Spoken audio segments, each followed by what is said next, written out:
la poseas. Arreglarás los caminos y dividirás en tres partes la tierra que Jehová tu Dios te dará en heredad, y será para que todo homicida huya ahí. ¿Ok?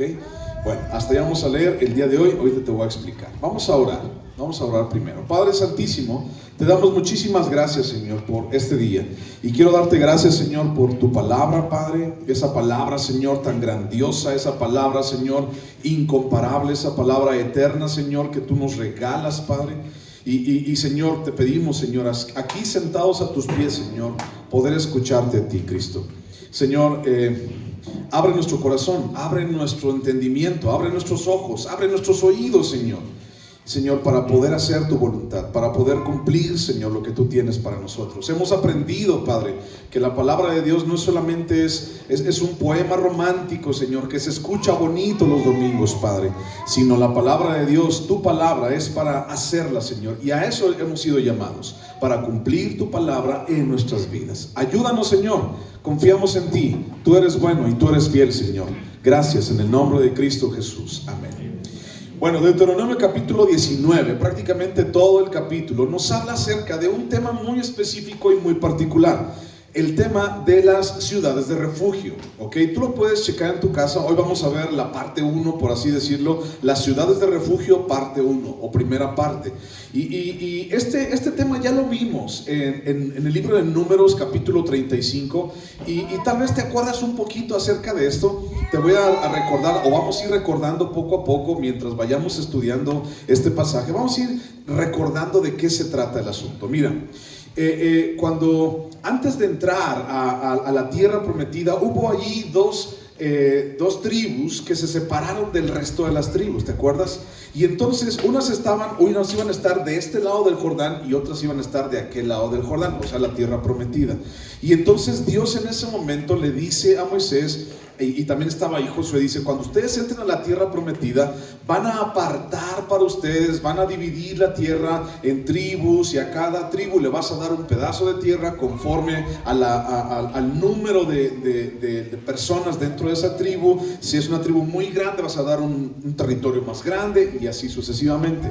Y dice: pero la tribu de Leví, esa tribu no tendrá heredad entre ustedes. Es algo que ya hemos visto anteriormente. La tribu de Leví no tendrá heredad entre ustedes, sino que la tribu de Leví, dice Dios, yo seré su heredad. Entonces, en base a eso, la tribu de Leví no tendría parte dentro del sorteo, dentro de la repartición de las tierras o de la tierra de Canaán. Y esto es algo muy importante, porque también esto que vamos a estar estudiando de las ciudades de refugio tienen que ver exclusivamente o muy grandemente con la tribu de Leví o los levitas. Ok, para recordar, los levitas era una tribu de las 12 tribus, y esta tribu había sido apartada para el servicio a Dios. Esta tribu había sido apartada dentro del tabernáculo y también posteriormente para servir en el templo. Ellos se encargaban, administraban de todo lo que tenía que ver con el culto a Dios. Y recuerdas que, bueno, había muchísimos sacrificios, sobre todo en las festividades. Había mucha gente, muchas actividades que hacer, y entonces la tribu de Leví se encargaba de esto. Y ya hemos visto esto anteriormente. Unos se encargaban, por ejemplo, en el tabernáculo, unos se encargaban de cargarlo, otros se encargaban de armarlo, de desarmarlo, otros de servir, y así.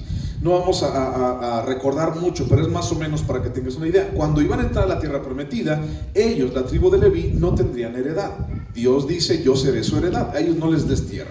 Bueno, pero sí establece Dios que tendrían, bueno, en algún momento y en algún lugar, los levitas tendrían que estar viviendo. O sea, no viven en el aire, no se iban a acostar así en un árbol, pues. Y entonces dice: no tendrán heredad, pero sí tendrán para ellos ciudades. Y entonces en Números capítulo 35 nos habla acerca de ciudades que Dios le diría al pueblo de Israel que le iba a tener que dar a los levitas o a la tribu de Leví. Ellos, los levitas, iban a poder vivir en esas ciudades. Y de esas ciudades, eran 48 ciudades en todo el territorio de Israel. 6 de esas ciudades, 6 iban a ser llamadas ciudades de refugio. De las 48 destinadas para los levitas, 6 de esas ciudades iban a ser llamadas ciudades de refugio. 3 ciudades de un lado del río Jordán, donde se quedaron esas tribus, y otras 3 ciudades del otro lado del Jordán, allí en la tierra de Canaán. Bueno, ya más o menos te acuerdas un poquito, o es algo de lo que tenemos que entender. Mira, Dios siempre ha provisto para sus hijos. Dios es un proveedor, es un padre proveedor, y Dios siempre ha provisto para sus hijos, siempre ha provisto de alimento. ¿Te acuerdas del maná? ¿Te acuerdas de la tierra donde fluye leche y miel? ¿Te acuerdas cómo? O sea, Dios siempre es proveedor. Dios proveyó de alimento, Dios les dio sustento espiritual, y también Dios les dio refugio para todo aquel que está cansado y todo aquel que está agobiado. Mateo capítulo 11, versículo 28 dice, búscalo por favor, Mateo 11, 28, es un versículo que tú te sabes, ahorita te vas a dar cuenta. Mateo capítulo 11, versículo 28 dice: venid a mí todos los que estáis trabajados y cargados, y yo os haré descansar. Llevad mi yugo sobre vosotros y aprended de mí, que soy manso y humilde de corazón, y hallaréis descanso para vuestras almas. ¿Qué es lo que dice aquí Jesús? Bueno, Jesús es Dios. ¿Y qué es lo que dice aquí Dios? ¿Qué dice aquí Jesús? Dice: yo proveo para vosotros un lugar de descanso, un lugar para el agobiado, un lugar para aquel que está trabajado. Y entonces en el Nuevo Testamento podemos decir que Jesús dice: vengan a mí. Es Jesús. Pero en el Antiguo Testamento todavía Jesús no aparecía en la escena. Todavía Jesús no estaba de alguna manera trabajando con el pueblo, aunque Él es eterno, pero no estaba trabajando así. Y entonces se establecerían ciudades de refugio, y es la que vamos a estar estudiando en todo este capítulo 19, ciudades de refugio. Y entonces esas ciudades de refugio eran consideradas, o son consideradas, un tipo de Jesús. ¿Ok? Son consideradas una imagen de Cristo. Recuerda, prácticamente toda la Biblia, cada versículo es una imagen de Cristo. Solamente el asunto es, tienes que encontrarlo. Tenemos que discernirlo. Tenemos que, allí está, siempre va a estar. Se trata de Jesús, no se trata de nada más. Entonces, dice Jesús: todo aquel que está cansado y agobiado, dice, venga a mí y yo lo haré descansar. Entonces, no ha importado la circunstancia, Dios siempre ha estado ahí, ¿ok? Para darle sustento espiritual, refugio para el cansado, provisto para sus hijos, alimento físico. Dios siempre ha estado allí. No importan las circunstancias. 40 años en el desierto dando vueltas, no importan las circunstancias, Dios estaba ahí con ellos. No importa que estuvieran agobiados o abrumados el pueblo de Israel por sus enemigos, Dios estaba allí con ellos. El asunto es que, bueno, ya es algo diferente que ellos no hayan clamado y que estaban caminando en sus propios pecados y en idolatría y todo este asunto. Pero Dios siempre estuvo allí.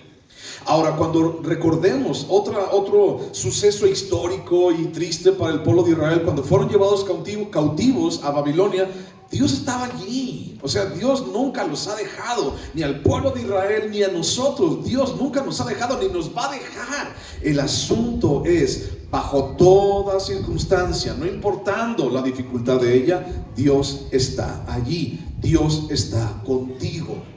Sé que en algún momento muchas de esas circunstancias son sumamente difíciles. Muchas de esas circunstancias duelen, pero Dios está allí. Y aún en esos momentos difíciles del pueblo, Dios siempre ha mostrado su misericordia para con todo su pueblo. Y en este caso, tú y yo somos pueblo de Dios, para con nosotros también. Dios muestra su misericordia para con su pueblo. Estas ciudades, las ciudades llamadas ciudades de refugio, eran el ejemplo perfecto de la gracia de Dios. Sin embargo, como muchas otras cosas que hemos visto en el Antiguo Testamento y hemos estudiado en su momento en el Antiguo Testamento, que Dios les mandó hacer en lo posterior, desaparecieron de la práctica y desaparecieron en el olvido. O sea, se quedaron allá en el olvido.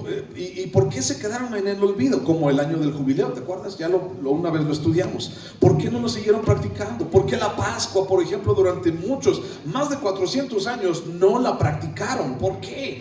Quedó en el olvido, porque los propios intereses de las personas dejaron así como cosas de Dios en el olvido. Y este asunto de las ciudades de refugio no vas a encontrar muchas referencias. La única referencia que podemos encontrar es en Josué, y después la podemos encontrar en primer libro de Crónicas, pero de allí en más no hay alguna referencia para ciudades de refugio. Espero que en algún momento se hayan realmente practicado esto que Dios les dijo dentro de esas ciudades de refugio, pero no encontramos muchas referencias. Entonces no las encontramos, y es triste porque tal vez se perdieron, porque tal vez esta práctica, lo que Dios les había mandado, se perdió. ¿Por qué? Porque el interés de las personas es más grande que el ayudar a otros. El interés para mí mismo es mucho más grande que el poder extender la mano a mi hermano que está triste, que está desconsolado, que tuvo un problema, que tuvo una circunstancia difícil en su vida. Es más fácil preocuparme por mí mismo que preocuparme por mi hermano. Y hace mucho tiempo escuché esta frase de un pastor que en algún momento lo dijo, y dijo: el pueblo de Dios es el único, estamos en una lucha, y es el único ejército dentro de esa lucha que en vez de ayudar a sus soldados heridos, los fulmina en el mismo momento en donde ellos caen. O sea, nadie los ayuda. Y sabes, por ejemplo, hemos visto, tal vez has visto en muchas películas, sobre todo en Estados Unidos, que cuando los soldados van a la guerra, y entonces hay un soldado que dice: es que mi amigo se quedó allá en la guerra y se quedó allí en el fuego cruzado, y van por él y dicen: no vayas, y entonces se trae a su amigo y se lo trae cargando, y su amigo muere tal vez en el momento, o tal vez lo rescata y lo rescata con vida. Y cuando estos soldados regresan a su casa, los condecoran y les dan medallas por su valentía, porque expusieron su vida para ir a salvar a alguien que estaba muriendo y que no podía moverse y que estaba herido.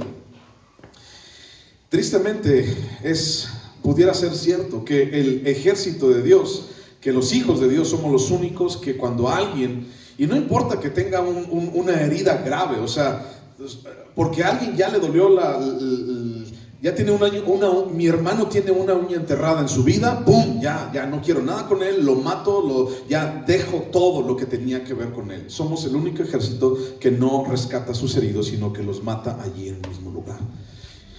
Bueno, tenemos que pensarlo, ¿no? Porque buscamos nuestros propios intereses y no los de otras personas. Es más fácil buscar los míos, es mucho más fácil buscar los míos que el de alguien más. Estas ciudades de refugio, estas ciudades son un reflejo de Cristo, y vamos a poder irlo identificando. Mira, dice, vamos a volver a leer versículo 1 al versículo 3. Dice: cuando Jehová tu Dios destruya a las naciones cuya tierra Jehová tu Dios te da a ti, y tú las heredes y habites en sus ciudades y en sus casas, te apartarás 3 ciudades en medio de la tierra que Jehová tu Dios te da para que la poseas. Arreglarás los caminos y dividirás en 3 partes la tierra que Jehová tu Dios te dará en heredad, y será para que todo homicida huya ahí. Subrayo el asunto de homicida. Eso lo vamos también a estudiar más adelante. Entonces dice: apartarás 3 ciudades en medio de la tierra que Dios te dé, que Dios te va a dar, cuando haya echado fuera a todas esas naciones de la tierra de Canaán. Entonces, en estas ciudades había características especiales para esas ciudades. Había características especiales, particulares para esas ciudades. Y hoy te voy a dar 3 características especiales de esas ciudades, ¿ok? Características especiales de las ciudades de refugio. Primer característica especial. Si estás apuntando, si estás allí para que se te grabe, no sé. Primer característica especial de esas ciudades de refugio en base al texto. Primera, esas ciudades de refugio eran consideradas dentro de lo que los levitas administraban, ¿ok? Esas ciudades eran consideradas o eran administradas por los levitas. O sea, ¿quién estaba a cargo de esas ciudades? ¿Quién vivía en esas ciudades? Recuerda, Dios les dio a los levitas 48 ciudades dentro de la tierra de Canaán, y de esas 48, 6 eran llamadas ciudades de refugio. ¿Quién vivía en esas ciudades? Los levitas. Entonces, punto 1, ¿quiénes estaban a cargo de esas ciudades? Los levitas. Mira, vamos a Números, por favor. Números capítulo 35, vamos a ver qué dice allá. Números capítulo 35. Números capítulo 35, versículo 6. Números 35, 6. Dice: Y de las ciudades que daréis a los levitas, 6 ciudades serán de refugio, las cuales daréis para que el homicida se refugie allá. Y además de estas daréis 42 ciudades, o sea, 48 en total para los levitas. ¿Quién vivía en esas ciudades? Los levitas. Entonces, fíjate bien, el papel de los levitas era el de manifestar el rostro de Dios a la gente. ¿Ok? Recuerda eso. El papel de los levitas era el de manifestar el rostro de Dios al pueblo de Israel, reflejar el rostro de Dios. Los levitas tenían una responsabilidad muy grande en su vida. No es nada más ir y subirse al escenario y que todo el mundo los vea. O sea, el día de hoy, la verdad, tristemente se les dice levitas a quien no tienen nada que ver con eso. O sea, la gente dice, ay, es que los que tocan son levitas. Ay, es que, y la verdad es que no es que toquen. O sea, el punto para ser llamado un levita no es que toquen, no es que toquen bien, no es que estén aquí al frente y la gente los vea. El asunto principal para los levitas era reflejar el rostro de Dios en sus vidas, a través de hacer la voluntad de Dios en sus vidas dentro del pueblo de Israel. Entonces la gente podía ver a los levitas y la gente podía ver lo que Dios estaba haciendo con las personas a través de los levitas. Entonces, por eso el asunto de, ay, que somos levitas es algo como que muy demasiado, absolutamente polémico, porque yo no estaría muy de acuerdo. Pero el asunto es, los levitas, el de la tribu de Leví, tenía que reflejar el rostro de Dios en medio de sus hermanos. Ese era su responsabilidad, esa era su chamba. Le pagaban, nos sustentaban para eso. Aquel que tenía la responsabilidad de reflejar a Dios en su vida y en medio del pueblo. Entonces, ellos, los levitas, tenían que, así como dije al principio, que Dios siempre ha provisto para su pueblo, los levitas tenían que dar un reflejo de la protección de Dios, de la misericordia de Dios, de la paz de Dios. Acabamos de cantar un canto ahorita, la paz de Dios, de la suficiencia de Dios y también de la búsqueda de Dios, de la santidad de Dios y de la justicia de Dios. Entonces, esas eran parte de la chamba de los levitas. O sea, la descripción de puestos de los levitas era eso: brindar protección, misericordia, paz, suficiencia, búsqueda de Dios, santidad de Dios y justicia de Dios. Los levitas, muchos de ellos, entre ellos los sacerdotes, tenían una leyenda aquí en su cabeza que decía santidad a Jehová, o sea, apartado para Dios. Entonces tenían que ser un reflejo de Dios para todo el pueblo de Israel. Y la gente podía ver en ellos, en los levitas, que realmente la justicia de Dios estaba obrando. ¿Y a través de qué? ¿A través de lo bonito que se veían? ¿A través de lo que ellos hacían? No, a través de obedecer la palabra de Dios, a través de obedecer los mandamientos de Jehová, a través de hacer la voluntad de Dios, las reglas de Dios en sus vidas primero y poder mostrarla a todo el pueblo. Ahora, fíjate bien, vamos a relacionar una cosa con la otra. Primero, ¿por qué les tocaba a los levitas el trabajo de dar refugio al homicida? ¿Ok? Las ciudades de refugio vivían ahí los levitas. ¿Y por qué los levitas, de esas 48 ciudades, 6 de ellas les dijo Dios, allí van a ser ciudades de refugio? Y allí va a ser refugio para el homicida. ¿Ok? No dice para el que se portó mal, no dice para el que desobedeció a su mamá, no, o sea, dice para aquel que es homicida. Vamos a estudiar eso más adelante, tal vez en el siguiente domingo, el que era homicida. Entonces, ¿por qué? ¿Por qué el levita? ¿Por qué en su ciudad? ¿Por qué donde vivía? ¿Por qué en su núcleo familiar tenía que dar refugio a una persona que era homicida, alguien que había matado a otra persona? ¿Por qué debían de compartir tiempo y espacio? Fíjate bien, santidad a Jehová, yo soy el reflejo de Dios. ¿Por qué debían compartir tiempo y espacio con el pecado o con el pecador? ¿Por qué? ¿Por qué? O sea, que no así como que somos muy santos y allí los levitas así como que nadie los toque porque son del pueblo de... No. ¿Por qué? ¿Por qué les tocaba a ellos compartir tiempo y espacio con el pecador, con el homicida? ¿Por qué? Bueno, porque ellos era una responsabilidad muy grande dar protección, misericordia, paz, suficiencia, búsqueda de Dios, santidad y justicia de Dios. Tenían que dar un reflejo de Dios. En Mateo capítulo 5, versículo 13, dice algo muy padre. Fíjate, Mateo capítulo 5, versículo 13, dice algo muy importante de nosotros. Te lo voy a leer.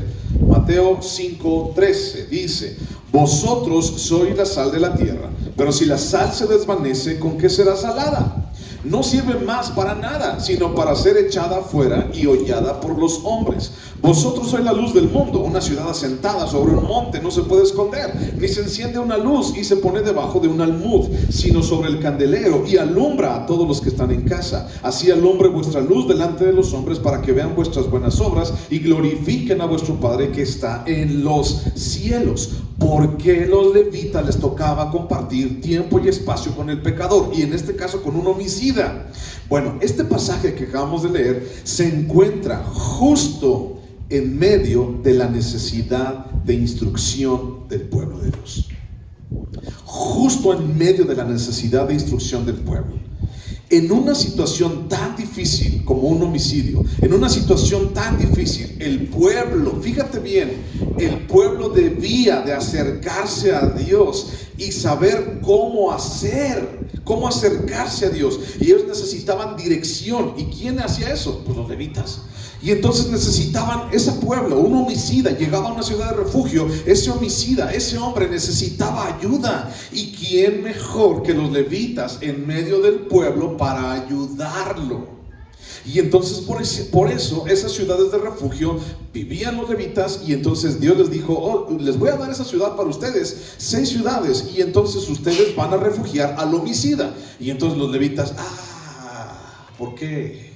Pues porque yo quiero que le ayuden a aquel que pecó, aquel que lo hizo de esta manera. Yo quiero que lo ayudes, yo quiero que le brindes misericordia, paz, gracia, suficiencia, le ayudes a buscarme, a buscar mi rostro, y también les ayudes a obtener justicia. Entonces Dios lo que buscaba en medio de una situación tan difícil como un pecado así, era que el pueblo, la gente que cometía ese pecado, buscara ayuda, y que los levitas le ayudaran. El levita, el de la tribu de Leví, fíjate bien, escucha lo que te voy a decir. El levita no era la solución, ¿ok? Él no era la solución. Pues es que me dijeron que el fulano de tal, no, él es bien bueno, y que no, él no era la solución. Los pastores no somos la solución para tus problemas. Yo no soy la solución para tu problema. Los levitas eran el intermediario que ayudaba al pecador a acercarse a Dios. Y el día de hoy también funciona así. Los pastores, ancianos, líderes, todos nosotros, o sea, la gente que está así, yo no soy tu solución.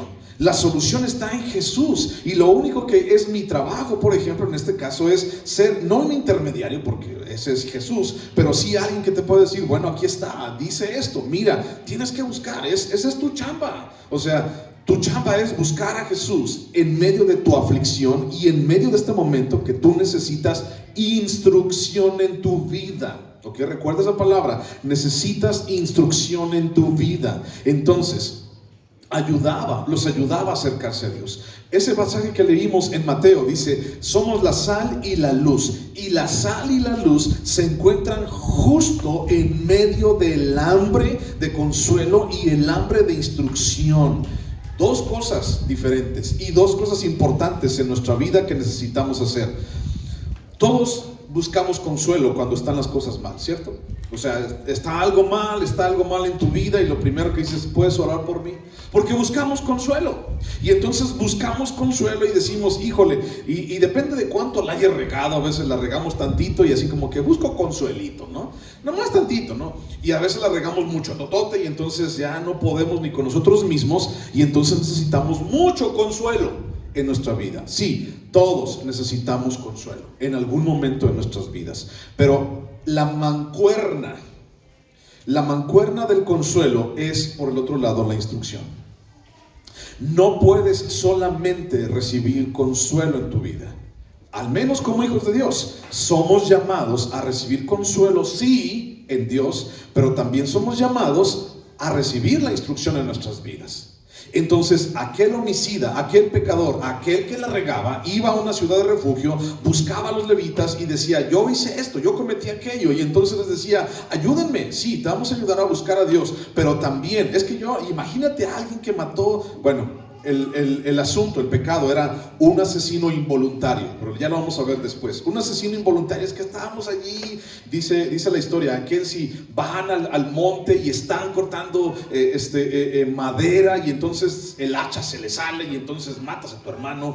O sea, imagínate, algo impresionante, es un asesinato involuntario. Entonces imagínate, es que maté a alguien y es que no es posible, y es que imagina, o sea, algo muy difícil. Y entonces el levita decía: tranquilo, espérate, vamos a buscar consuelo, vamos a orar por ti, vamos a pedir a Dios que esté contigo, pero tú tienes que recibir instrucción. Y parte de la instrucción era buscar justicia. Bueno, consuelo e instrucción, dos cosas muy importantes en nuestras vidas y en tu vida: consuelo e instrucción. Necesitamos entender esta parte para poder obtener resultados favorables en nuestro diario caminar, y sobre todo en las dificultades. Consuelo e instrucción. Efesios capítulo 3 versículo 8 dice, Efesios 3, 8. Efesios 3, 8, búscalo por favor. Efesios 3, 8 dice: a mí, dice Pablo, que soy menos que el más pequeño de todos los santos, me fue dada esta gracia de anunciar entre los gentiles el evangelio de las inescrutables riquezas de Cristo, y de aclarar a todos cuál sea la dispensación del misterio escondido desde los siglos en Dios, que creó todas las cosas, para que la multiforme sabiduría de Dios sea ahora dada a conocer por medio de ¿quién dice ahí? De la iglesia, a los principados y potestades en los lugares celestiales, conforme al propósito eterno que hizo en Cristo Jesús nuestro Señor, en quien tenemos seguridad y acceso con confianza por medio de la fe en Él. Ok, fíjate bien lo que dice allí. Dice que tú y yo tenemos acceso y confianza para acercarnos a Él. Y a través de la iglesia, nosotros somos la iglesia, y es a través de nosotros que la gente encuentra consuelo, que la gente encuentra instrucción para su vida. El día de ayer, la mamá de uno de nuestros hermanos, un hermano que tal vez conoces, pues murió. El día de ayer falleció, y al rato en la tarde va a haber un funeral, va a haber un servicio, y voy a dar ese servicio. Entonces, ¿qué es lo que la gente espera en un funeral cuando hay dolor? ¿Qué es lo que la gente espera cuando invitan, por ejemplo, cuando invitan a alguien que puede darles? ¿Qué es lo que la gente espera? Imagínate que, un suponer, imagínate que yo llego y, ay, ¿cómo está? Y chillo con ellos. Bueno, hay que llorar con los que lloran, obvio, sí. Pero imagínate, ¿y qué hago? No, pues qué sabe, no sé, imagínate. Pero el asunto es que nosotros somos llamados como iglesia a reflejar a Dios. Protección, misericordia, paz, suficiencia, búsqueda de Dios. Dios es mi sustento, Dios es el que provee, Dios me da alimento, Dios es mi consuelo. Y entonces, ¿cuál es la palabra que voy a llevar, por ejemplo, al rato? Primero Dios, consuelo. Dios está con nosotros, aún en una situación tan difícil. Dios está con nosotros. En Hebreos 4:16 dice: acerquémonos pues confiadamente al trono de la gracia para encontrar gracia y oportuno misericordia en nuestras vidas. O sea, el resultado favorable en nuestras vidas es: sí, busco consuelo, pero también necesito instrucción. Qué impresionante es la provisión de Dios. Qué impresionante, en cada acto terrible y en cada consecuencia desastrosa de mi voluntad, Dios nos ofrece alivio y Dios nos ofrece protección. Y los levitas estaban encargados de ofrecer eso: consuelo, protección e instrucción. Recuerda esas dos cosas. No hay consuelo sin instrucción, y no hay instrucción sin consuelo en la palabra de Dios. O sea, cuando tú vienes, o por ejemplo buscas consejería, vienes conmigo, o sea, sí, yo puedo orar por ti, sí, puedo llorar contigo, sí, pero necesitas instrucción en tu vida. O sea, no puedes hacer una sin la otra. Y sabes, ha habido muchísimas personas que han buscado solamente consuelo, que han solamente así como, pastor, quiero que me escuche, a ver, te escucho. Ok, ya, sí, ya, adiós, muchas gracias, adiós. Y ya se va, espérate, o sea, necesitas instrucción en tu vida. La regué, pastor, sí, bueno, y entonces ya me duele, fue algo muy terrible, sí, pero ahora ¿qué tengo que hacer? Bueno, consuelo e instrucción. Todos podemos ser consolados, es un derecho, tal vez podemos así decirlo, todos tenemos derecho a ser consolados, pero mucha gente le saca al asunto de la instrucción. Ok, qué bueno, ya te abrazamos, ya chillamos contigo, aquí está el papel para que te limpien los mocos, aquí está, ándale, ya pues ya, pero ahora tienes que ponerte a chambear, ahora tienes que ponerte a hacer algo diferente, ahora tienes que reflejar realmente que lo que pasó está delante de Dios. Y ante esas terribles consecuencias y esas desastrosas decisiones que tenemos que afrontarlas. Y entonces, consuelo y protección. Punto 1, ¿por qué tenían que estar los levitas ahí? Para instruir, para ayudar a aquel pecador que la había regado. ¿Ok? Punto número 2, característica de las ciudades de refugio. Las ciudades de refugio, punto número 2, eran sumamente accesibles. ¿Okay? Eran sumamente accesibles. ¿Para quién? Para todos. O sea, eran inclusivas. Esa era una forma de inclusivas. Eran accesibles para todos. O sea, no había ciudad de estas 6 que fuera de difícil acceso. Y entonces este tipo de ciudades, fíjate bien, algo muy interesante. Este tipo de ciudades, las ciudades de refugio, fíjate, estaban a mediodía de viaje a pie desde cualquier lugar del territorio hebreo. O sea, si alguien en algún momento la regaba, si un homicida era homicida involuntario, entonces podía correr así en mediodía a una ciudad de refugio y buscar refugio en esa ciudad. Mediodía de viaje, ¿te imaginas? O sea, imagínate que tu única salida está como a 20 días de distancia, ¿no? Y a caballo. No, pues ahí en el transcurso, el vengador, vamos a tocar eso también más adelante en otro estudio, yo creo en las siguientes semanas, el vengador de la familia, aquel que daba la cara por la familia, por el nombre familiar, iba y te perseguía y pues te daba cuello, te daba chicharrón, ¿no? Sin un juicio previo. Entonces, estaban esas ciudades así como muy pronto, así como para que fueran muy accesibles, mediodía de viaje desde cualquier lugar del territorio hebreo.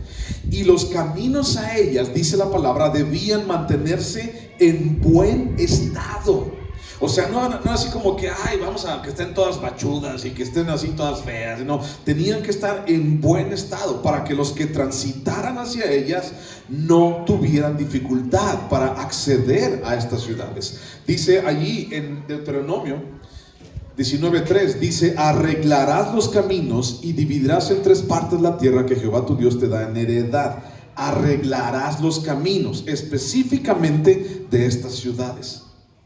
Vamos a buscar Isaías capítulo 57, por favor. Isaías capítulo 57. Isaías capítulo 57, versículo 14. Isaías 57, 14. ¿Lo tienes? Isaías 57, 14. Recuerda, estas ciudades de refugio debían ser sumamente accesibles. Los caminos a ellas tenían que estar bonitos para poder tener un fácil acceso a ellas. Isaías capítulo 57, versículo 14 dice: y dirá, allanad. ¿Qué significa allanad? O sea, pon planito pues. Allanad, barred el camino, quitad los tropiezos del camino de mi pueblo, porque así lo dijo el alto y sublime, el que habita la eternidad y cuyo nombre es el Santo.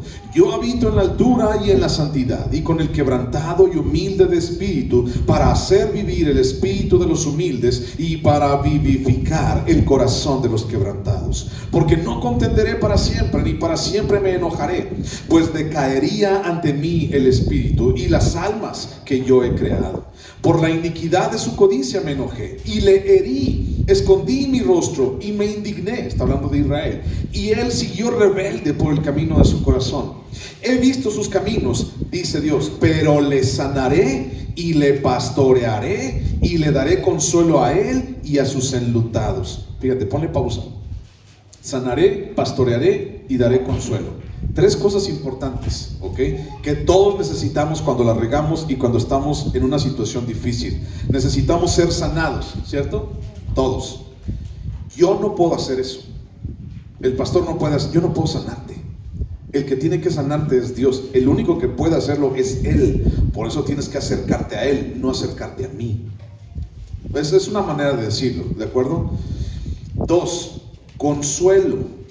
Consuelo, o sea, busco ayuda, busco consuelo. Y entonces no estamos tampoco para andar sobando el lomo a toda la gente así, sí, no te preocupes, no pasó nada. Sí, o sea, consuelo, lloro contigo, sí, todo lo demás, sí. Pero la tercera parte dice aquí, versículo 18, le pastorearé.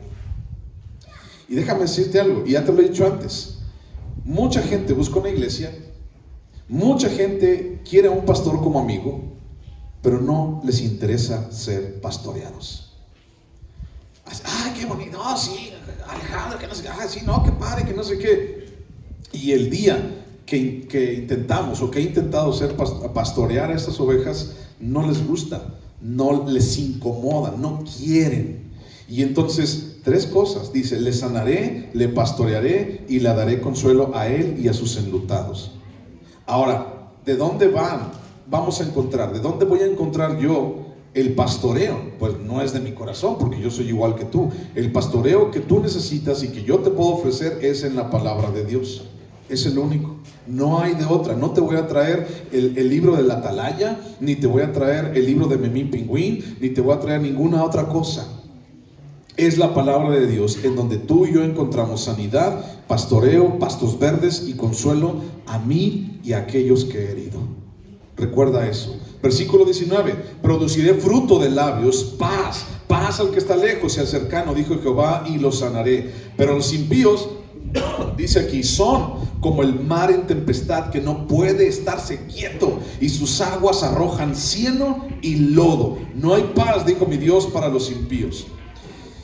Un impío, una persona que es considerada impía, un impío es aquel que no quiere caminar en el camino de Dios, que dice, este es mi camino, yo voy a caminar en mi corazón, yo voy a caminar en la imaginación de mis pensamientos, yo no necesito a Dios, yo no necesito que Dios me diga cómo hacer las cosas. Ese es un impío. Y entonces tú y yo deberíamos de ser píos, o sea, personas las cuales estamos caminando en un camino piadoso, en un camino de justicia, en un camino conforme a lo que Dios dice. ¿Ok? Es la diferencia. ¿Y qué dice de los impíos? Dice, el impío, dice, es como la tempestad en el mar, dice, no se queda quieto. Ahora, subrayo eso: sanidad, pastoreo y consuelo, pero no se queda quieto. ¿Cómo puedes cortarle el pelo a una oveja que no se queda quieta? ¿Cómo puedes bañar al perro si no se queda quieto? ¿Cómo puedes cambiarle el pañal a tu hijo si no se queda quieto? ¿Cómo puedes vestir a alguien si no se queda quieto en medio de su dificultad? ¿Cómo le puedes ayudar si no se queda quieto? El corazón de Dios para el pecador no era solapar al pecador. Ciudades de refugio, recuerda, no era solapar al pecador. Ay, sí, pobrecito, véngase aquí, mi rey, véngase aquí, pobrecito, alá, alá. No era solapar al pecador, no era mimar al que se portó mal. No podemos entender eso. Eso no está en el corazón de Dios. Solapar al pecador, mimar al que se porta mal, no, sino que todos tuvieran acceso al consuelo que Dios ofrecía. El consuelo en su palabra, el consuelo en el pastoreo de Dios, el consuelo en la instrucción de Dios, el consuelo en las palabras del rey, y que pongan en marcha la instrucción de Dios para sus vidas. Es lo que Dios quería. Pero el hombre, dice este pasaje, en su propia voluntad responde mal. Las personas somos rebeldes, no nos quedamos quietos, no queremos ser restaurados por Dios. no cambiamos nuestros caminos, no queremos, no quieren. El impío, no se queda quieto. Y es que estoy mal, pues quédate quieto, espérate, estoy mal, déjame te ayudo, espérate, es que estoy mal, es que mira, ya tomé otra decisión y que, espérate, quédate aquí sentado, no, es que no, me voy para allá, ya, quédate en paz, quédate quieto, porque el hombre impío no quiere ser restaurado, no cambia sus caminos y no quiere, porque no se queda quieto. Salmo 46:10 dice: estad pues vosotros quietos y reconoced que yo soy Jehová. ¿Qué tan difícil es para ti quedarte quieto? ¿Qué tan difícil? O sea, ahorita estás quieto, pues. No soy ni una mosca. Oh. Pero ¿qué tan difícil es para ti quedarte quieto en tu vida, en tus decisiones? Sabes que estás fallando, sabes que estás mal, pero tienes que quedarte quieto.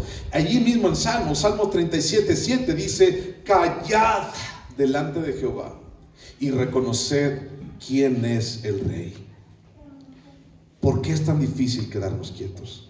¿Por qué es tan difícil llegar a los pies de Dios? Seguimos todavía en nuestros corazones pensando que yo tengo la solución. Eso es una instrucción y es una invitación a la calma, a la reflexión.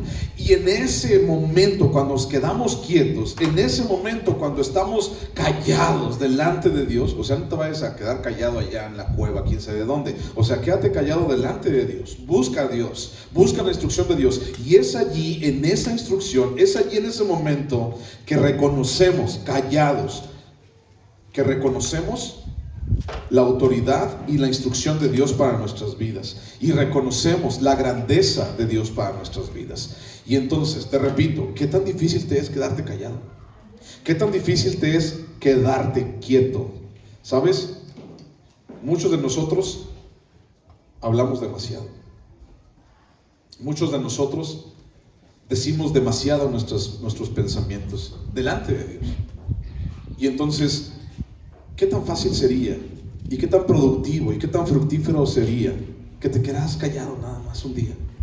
Que te quedaras quieto, que no intentaras nada. Ya la regaste, mi hermano, ya no intentes nada y busca a Dios. Romanos capítulo 10, búscalo. Romanos capítulo 10, versículo 6. Romanos 10, 6. Romanos capítulo 10, versículo 6. Dice: pero la justicia que es por la fe, dice así: no digas en tu corazón, ¿quién subirá al cielo? Esto es para traer abajo a Dios. Versículo 7. ¿O quién descenderá al abismo? Esto es para hacer subir a Cristo entre los muertos. O sea, pausa. La palabra de Dios, la fe, lo que Dios tiene para ti no es difícil. O sea, eso es lo que está diciendo aquí. Dice: encontrarte con Cristo, encontrarte con Él no es difícil. No tienes que ir al cielo para encontrarte con Dios. No tienes que regresar, no tienes que ir al fondo del abismo, al fondo de la tierra para buscar a Dios porque está sumamente escondido. No tienes que hacer eso. Dice, versículo 8. ¿Mas qué dice? Dice: cerca de ti está la palabra, en tu boca, en tu corazón. Esta es la palabra de fe que predicamos: que si confesares con tu boca que Jesús es el Señor y creyeres en tu corazón que Dios le levantó de los muertos, dice ahí, serás ¿qué? Salvo. Porque con el corazón se cree para justicia, pero con la boca se confiesa para salvación. Pues la Escritura dice: todo aquel que en Él creyere no será avergonzado. Porque no hay diferencia entre judío y griego, pues el mismo que es Señor de todos es rico para con todos los que le invocan. Porque todo aquel que invocare el nombre del Señor será salvo. Ahora, ¿te acuerdas tú que cuando Jesús sanaba a algunas personas, por ejemplo la mujer que tenía flujo, no le dijo: ay sí, hija, tú eres salva, te ganaste el cielo? ¿Sí le dijo así? ¿Alguien se acuerda? No le dijo así, le dijo: tu fe te ha sanado. O sea, el asunto es, bueno, buscamos sanidad en nuestra vida. Y no estoy hablando de sanidad de una enfermedad física, estoy hablando de sanidad en nuestro corazón.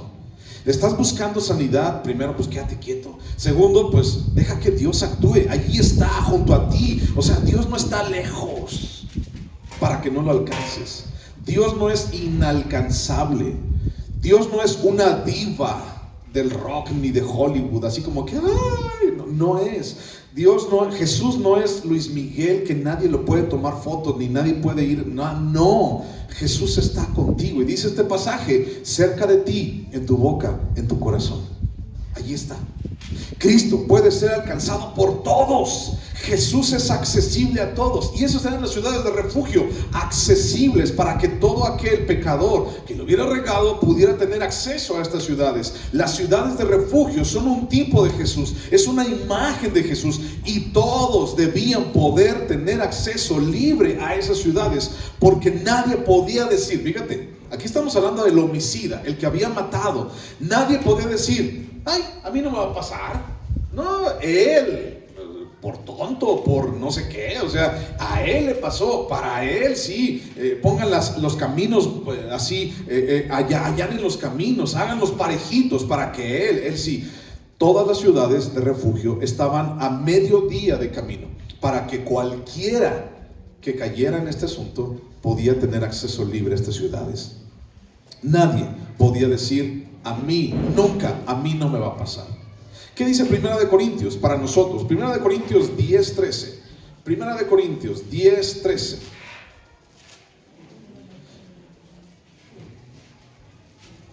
Perdón, desde el 10:11 dice: y estas cosas les acontecieron como ejemplo, y están escritas para amonestarnos a nosotros, a quienes han alcanzado los fines de los siglos. Ahí está hablando de ti y de mí.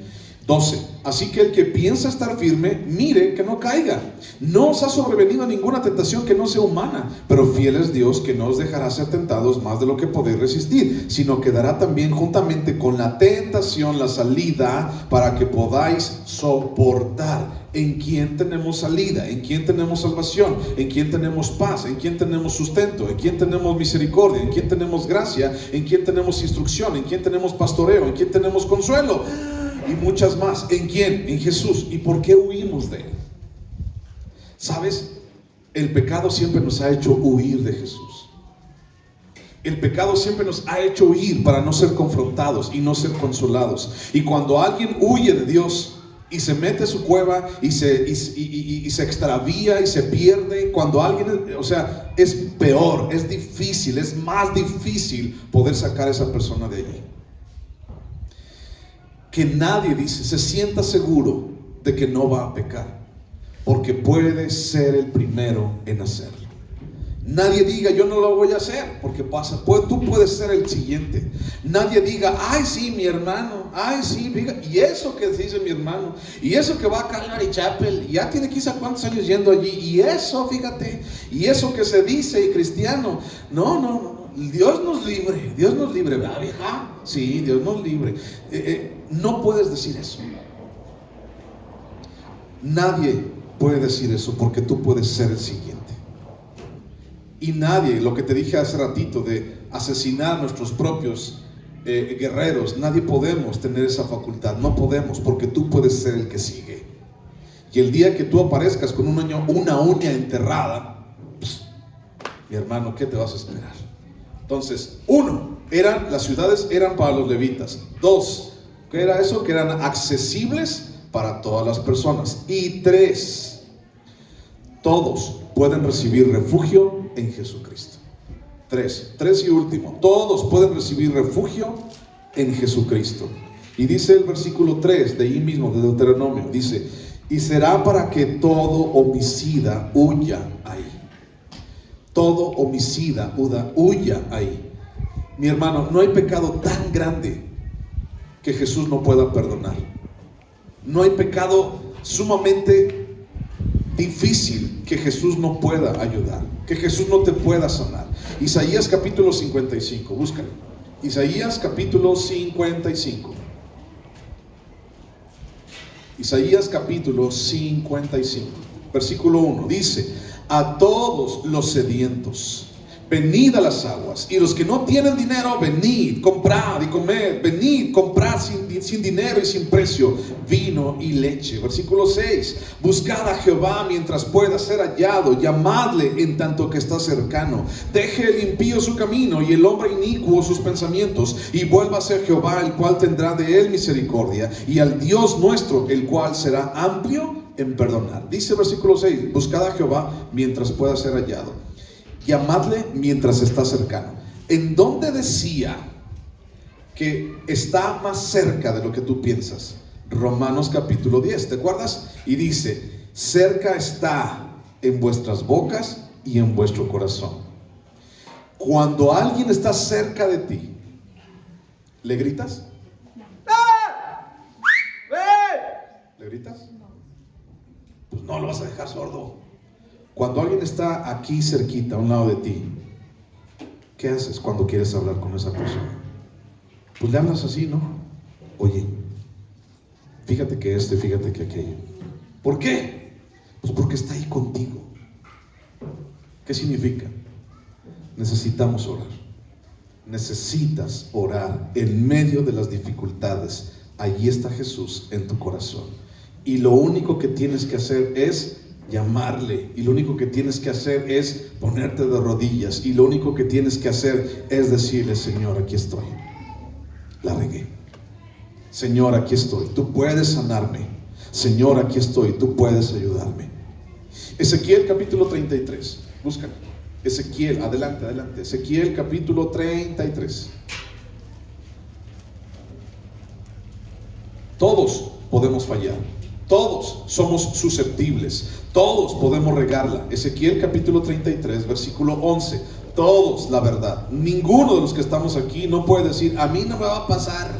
De alguna u otra manera te puede pasar. Entonces todos estamos en el mismo barco. Todos tenemos la misma naturaleza. Ezequiel 33, 11 dice, diles, dice Jehová, vivo yo, dice Jehová el Señor, que no quiero la muerte del impío, sino que se vuelva el impío de su camino y que viva. Volveos de vuestros malos caminos. ¿Por qué moriréis, oh casa de Israel? ¿Qué es lo que Dios quiere? Que la gente se muera en sus pecados, que se pudra en sus propias decisiones, que la gente huela y apeste y esté toda hedionda de sus decisiones y de sus pensamientos y de sus pecados. No. ¿Qué es lo que Dios quiere? Que el impío vuelva, que restaure su vida, que empiece otra vez a vivir en el camino que Dios tiene para él. Deja el camino, deja la suciedad, deja eso que tú sabes que está mal. Cada uno de nosotros sabemos realmente lo que hemos hecho, ¿verdad? Yo no sé lo que tú has hecho, ni tú sabes lo que yo he hecho. Cada uno sabemos realmente lo que hemos hecho, y de ninguna manera desconocemos el pago por lo que hemos hecho. Realmente entendemos que lo que hicimos estuvo mal, y entendemos que hay un castigo y hay un pago. Y si no sabes que hay un castigo y un pago, pues vente, yo te digo cuál es el castigo, cuál es el pago. La paga del pecado es muerte. Y entonces cuando nos alejamos de Dios y cuando hacemos ese tipo de cosas, nos sentimos como muertos, nos sentimos apestados, nos sentimos mal. Pero aún así, Dios establece y nos ofrece con brazos abiertos la oportunidad para buscarlo, para encontrarlo, para clamar por misericordia, diciendo, Señor, ayúdame, Señor, necesito de ti, Señor, no me dejes. Isaías capítulo 25. Isaías 25.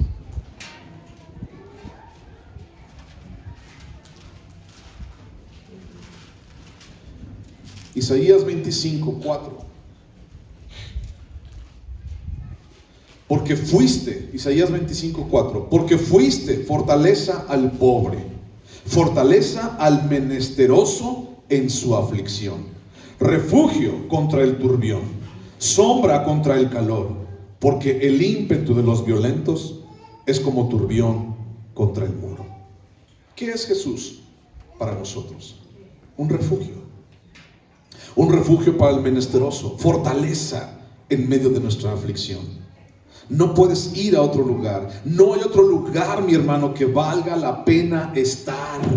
No hay otro lugar, no hay otra persona con la cual necesites estar para sanar, para encontrar consuelo y pastoreo en tu vida. No hay otro lugar donde podamos encontrar lo mismo. No hay. Hay muchos charlatanes, hay mucha gente que dice, pero no lo hace. No hay otro lugar sino solo a los pies de Cristo. Y el camino a ese lugar es fácil. Hay libre acceso y hoy podemos decidir ir allí o no ir. Mira, mi hermano, ya. El camino fue allanado, fue puesto así planito para ti y para mí. No hay obstáculos, excepto los obstáculos que tú mismo estás poniendo en tu vida.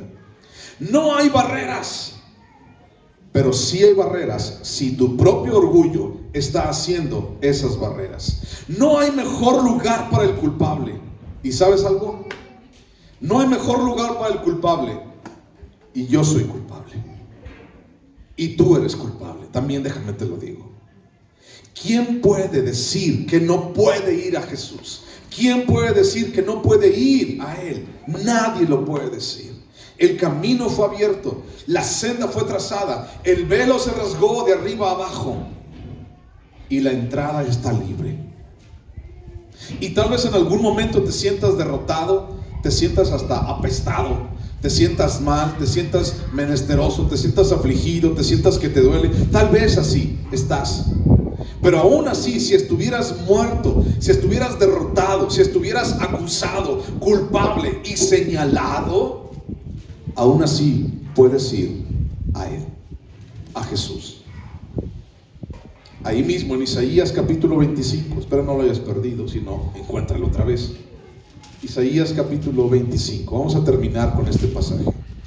Isaías capítulo 25, versículo 7. Isaías 25, 7. ¿Lo encontraste? Isaías 25, 7. Y destruirá en este monte la cubierta con que están cubiertos todos los pueblos, y el velo que envuelve a todas las naciones. ¿Cuál es el velo que envuelve a todas las naciones? ¿Te acuerdas de 2 de Corintios 4, 3? Que dice que tenemos un velo, que la gente, los impíos, tienen un velo en sus ojos para que no les resplandezca la luz del Evangelio. El Dios de este siglo cegó el entendimiento y dice, y llegará un momento en que toda esta cubierta de estos pueblos, dice, será destruida. Versículo 8.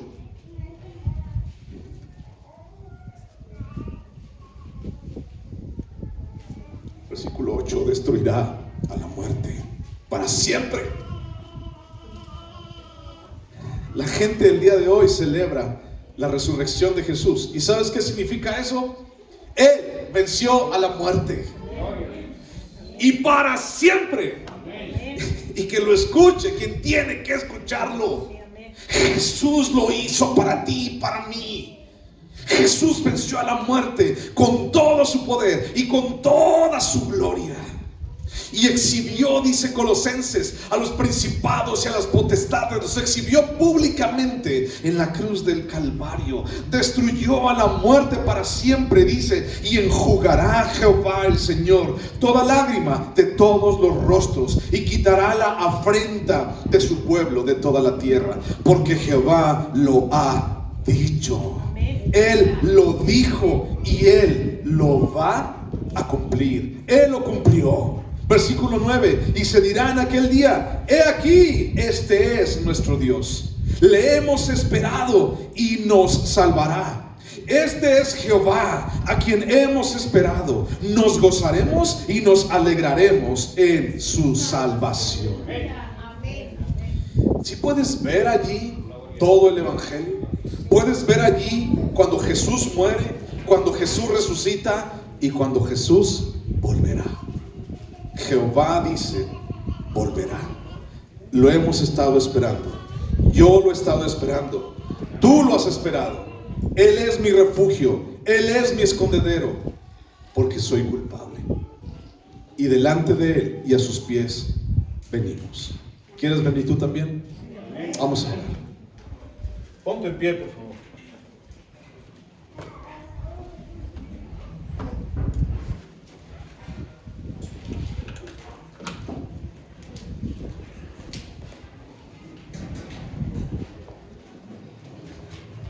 Señor Jesús, aquí estamos, Padre. Y sabes, Dios, muchas veces la situación no es fácil. Jesús, muchas veces, Padre, nuestra vida, Señor, ha estado asolada y en aflicción. Señor, muchísimas veces, Dios, nos hemos encontrado, Señor, solos. Pero hoy, Señor, tú estás con nosotros. Y hoy, Señor, sentimos, Padre, tu presencia en este lugar. A ti, Señor, que eres nuestro refugio. A ti, Jesús, que eres nuestro perdón y que venciste a la muerte para siempre. Tú eres el Rey de la gloria, Señor.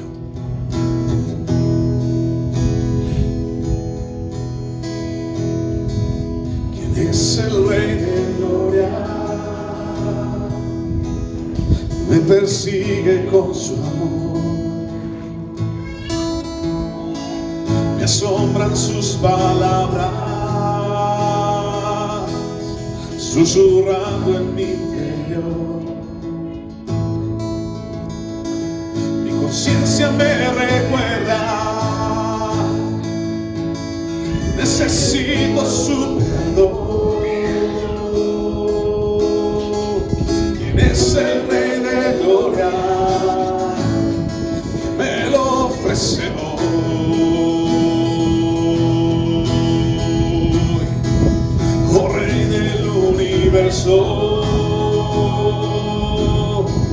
Y príncipe de paz,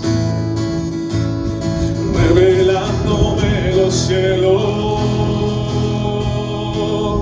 los misterios que en él hay. Mi espíritu anhela de su gracia y su verdad. ¿Quién es el Rey de gloria? Hijo de hombre, Hijo de Dios. Su nombre es Cristo, Jesucristo, Dios poderoso,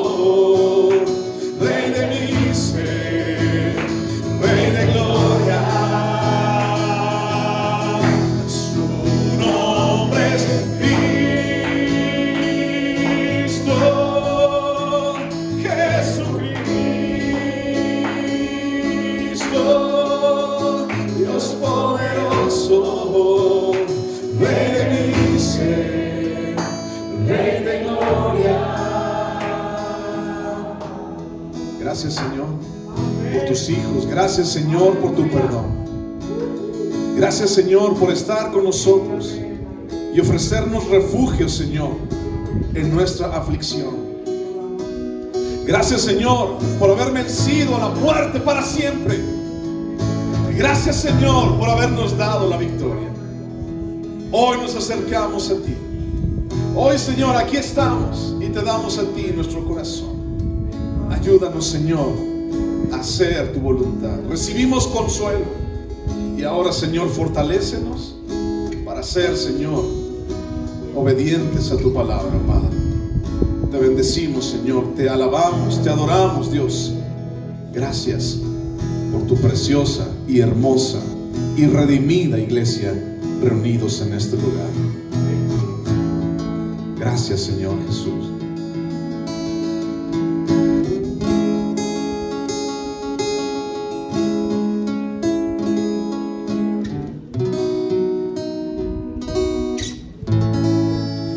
Amén, Señor. Te damos a ti la gloria y la honra en el nombre de Cristo.